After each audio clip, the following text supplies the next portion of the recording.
ছয় আসন থেকে বাংলাদেশ জাতীয়তাবাদী দলের পক্ষ থেকে ধানের শীষ মার্কা নিয়ে আপনাদের সামনে এসেছি। আমি আপনাদের সমস্যাগুলো শুনছিলাম, খুব মনোযোগ দিয়ে শুনছিলাম।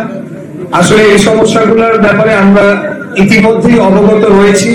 আপনারা হয়তো বা জেনে থাকবেন যে গ্যাসের সমস্যাটা আমাদের এই অঞ্চলে একটা প্রকট সংকটের রূপ নিয়েছে এবং এটিকে সমাধান করার জন্য গত 2 মাস আগে আমি নিজে গ্যাস কর্তৃপক্ষ অর্থাৎ তিতাস গ্যাসের ঊর্ধ্বতন কর্মকর্তাদের সাথে কথা বলেছি। তারা আমাদের এই ওয়ার্ড সহ ঢাকা 6 এবং পুরান ঢাকার একটা মোটামুটি সার্ভে ওনারা করেছেন, করে আমাকে সেই রিপোর্টটা দেওয়া হয়েছে। এবং যদিও আমি কোনো অথরিটি না, তারপরেও আমি জনগণের সমস্যাটা নিরসনের জন্য আমি নিজ থেকে এই উদ্যোগটি নিয়েছিলাম। তো এখন আমার জন্য, যেহেতু আমি একজন প্রার্থী, আমাকে অনেক আচরণ বিধিমালা নানা নিয়ম কানুন মেনে কাজ করতে হচ্ছে, তাই এই গ্যাসের সমস্যাটা আরো দ্রুত শেষ করার জন্য আমি হয়তো আরো জোরালো পদক্ষেপ রাখতে পারি, হয়তো না রাখতে পারি, কিন্তু নির্বাচন পর্যন্ত যখন আমি একজন প্রার্থী, আমার ওই নিয়ম কানুন গুলো মেনে চলতে হচ্ছে। আমি আপনাদের কথা দিচ্ছি, ইনশাল্লাহ আগামী 12 ফেব্রুয়ারি পরে তখন তো আমি আর প্রার্থী থাকবো না। যাই হোক, কিন্তু আমি আপনাদের এই গ্যাসের সমস্যাটা সমাধান করার জন্য যে উদ্যোগটা নিয়েছি, সেটা দ্রুততম সময়ে বাস্তবায়ন করার জন্য আমি জোরালো ভূমিকা রাখবো ইনশাল্লাহ। আর যদি আপনারা আমাকে ভোট দিয়ে সংসদ সদস্য নির্বাচিত করেন, তাহলে কাজটা হয়তো আরো দ্রুত আমি সমাধান করতে পারবো। আপনাদের এই যে রেল লাইনের যে একটা বিষয় বলা হলো, এটা তো অবশ্যই অত্যন্ত ঝুঁকিপূর্ণ। যেখানে ছোট ছোট বাচ্চারা সেখানে পজ করতেছে, আমরা ছোট বাচ্চাকে, এই জিনিসটাই একটা ঝুঁকিপূর্ণ অবস্থা রয়েছে। তাই এখানে একটা ফুটওভার ব্রিজ, আমার মনে হয় 2-3টা পয়েন্ট আছে, 2-3টা রাস্তা আছে যেটা আমাদের রেল লাইনের সাথে সংযুক্ত। তো সেখানে আমরা যাতে ফুটওভার ব্রিজ করা যায়, সেটার জন্য আমি আমার জায়গা থেকে অবশ্যই উদ্যোগ নিব। এটা আমি আজকে আপনাদের কথা দিয়ে রাখি। এর পাশাপাশি ইন জেনারেল অনেক সমস্যা আমাদের এই অঞ্চলে রয়েছে। এটা ইতিমধ্যে আমরা বলেছি, জলাবদ্ধতা, রাস্তাঘাট ঠিক মতো মেরামত হয় না, আইন শৃঙ্খলা পরিস্থিতির অবনতি, এখানে মাদকের সমস্যাটা বিরাট বড় সমস্যা। আজকে আমি সেই ছোটবেলা থেকে দেখে আসতেছি, শুনে আসতেছি। তিতিপাড়া বস্তিতে আমার এখনো মনে আছে, বস্তি বলবো না, তিতিপাড়া এলাকাতে একটা, এখানে মানে মাটির নিচে ভূগর্ভস্থ ফেন্সিডিলের বড় একটা ওয়্যার হাউস পাওয়া গেছে। তখন আমি অনেক ছোট ছিলাম, তখন ফেসবুক টিভি ছিল না, কিন্তু পেপার পত্রিকা অনেক লেখা হয়েছিল।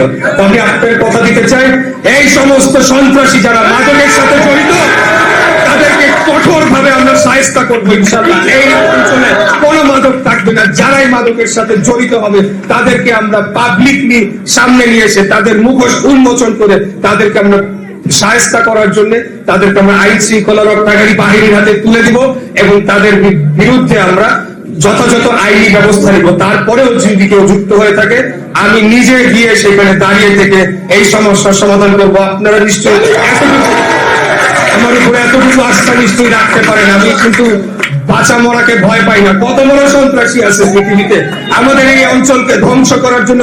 এই মাদক ব্যবসায়ী, কি জানি নাম, নাসির নামে একজন সন্ত্রাসী আছে, সেই মাদক ব্যবসায়ী বিদেশে বসে থেকে এই যুবলীগের সন্ত্রাসী এখানে মাদকের স্পট চালায়। আরো ওয়েট প্লিজ, আমি একদম খোলামেলা কথা বলবো ভাই, আমাদের দলের পরিচয় কেউ কেউ এটার সাথে, তার সাথে যুক্ত থাকতে পারে, তাদের বিরুদ্ধে কঠিন ব্যবস্থা নেওয়া হবে ইনশাআল্লাহ। আমাদের যুব সমাজকে ধ্বংস করছে, আমাদের এলাকাকে ধ্বংস করছে, আমাদের মা বোনেরা রাস্তাঘাটে চলাফেরা করতে পারে না এখানে। ঠিক আছে, ঠিক আছে, ঠিক আছে, দাঁড়াও দাঁড়াও, আমি আচ্ছা দাঁড়াও না মামুন, দাঁড়াও প্লিজ প্লিজ। আমরা কাউকে ভয় পাই না, জনগণের জন্য কাজ করছি ইনশাআল্লাহ। কোন ধরনের সন্ত্রাস এই এলাকায় আমি বরদাস্ত করব না, সেটা যেই হোক। আমাদের দলের পরিচয় যদি হোক, কোন দলের পরিচয় আমার জানার দরকার নাই। সন্ত্রাস, মাদক, চাঁদাবাজি এগুলাকে কঠোর হস্তে দমন করা হবে ইনশাআল্লাহ।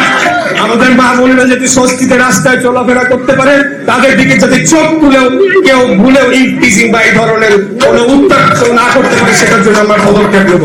আর আমাদের যে রাস্তাঘাটগুলো রয়েছে সেখানে অবৈধভাবে নানা স্থাপনা তৈরি করা হয়েছে, সেগুলাকে দখল মুক্ত করে জনসাধারণের জন্য উন্মুক্ত করে দেওয়া হবে।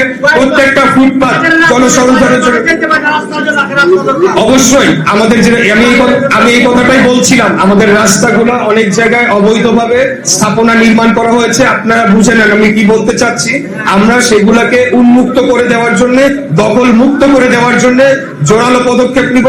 ফুটপাতে যাতে আমাদের সকল বয়সের মানুষ, সকল নারী পুরুষ এবং দিনে রাতে যে কোনো সময় চলাফেরা করতে পারে, সেটার জন্য একটা পরিস্থিতি আমরা অবশ্যই তৈরি করব। আপনারা আমার উপরে একটু আস্থা রাখেন, আমাকে একটা সুযোগ দেন, আমি কথা দিচ্ছি আপনাদেরকে নিরাশ করবো না ইনশাআল্লাহ। 12 ফেব্রুয়ারি আপনারা আমাকে ভোট দিয়ে নির্বাচিত করেন। আপনারা যদি আমাকে ক্ষমতায়িত করেন তাহলে আমার পক্ষে সকল সমস্যা নিরসন করা সম্ভব হবে ইনশাআল্লাহ। আমি কথা দিচ্ছি। আমাদের নামাজ কিছুক্ষণ পর আজান দিনের পরে জামাত আদায় করবো। জি জি বলেন।